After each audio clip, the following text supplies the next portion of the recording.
Zvinhu hazvina kumira mushe kune vari kucity of Tshwane. Zvoda kuti mugare mutambe makangwarira. Vari kubata vanhu ikoko, vari kubata vanhu.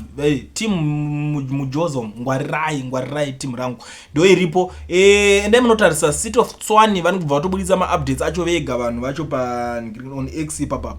Vari kuti court running away and arrested for being illegal in the city. We do not want any illegal foreigners in our city. Ndo nyaya iripo yavari kubuda yavari kumhanya nayo. And ndasangana neimwe futi iri kunzi zvoni a Pretoria CBD clean up operation is currently underway. We conducted law enforcement operations at Fatima building where we found many non-compliant businesses. Our primary focus is assessing building compliance. We identify several businesses operation without the required permits, using illegal electricity connections and performing medical procedures without valid health certifications.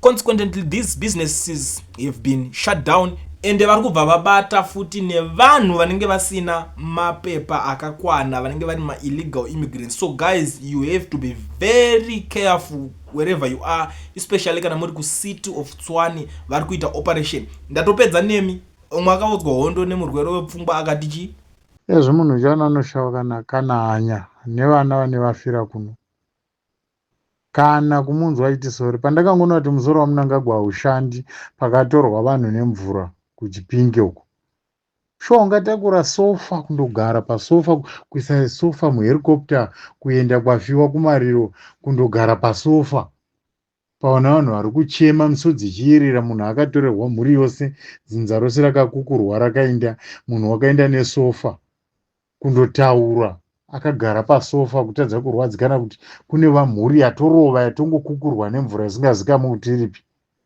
Ndopaona umwe munhu aiti pamberi neZANU-PF, pamunhu wakaita saizvozvo fungai ruviri vanhu, fungai ruviri. Zvimwe kana mbobvira ashanda muZimbabwe kana kuzitazive bhengi remuZimbabwe kuti riri papi, ATM yemuZimbabwe chaiche kuti unondotora mari sei haazivi. Rinongozi t-shirt reZANU-PF rinenge rakanzi bvu. Manje makagopiwa dzisingasakari zvedzekrimbi idzo dzokuti hainamirana nezuva kuti asi uchakwatuka nayo nezuva uchingosukura ngoti pamberi neMnangagwa. Titirei mushe, titirei mushe. Baba vachamisa zvenyu tungamirai tindemi. Makagadzwa naMwari ende makatozodzwa. Mwari mazodzera vakangoita Aroni naJeshua naMozisi, ndo mazodzera vakangokuita ivavo.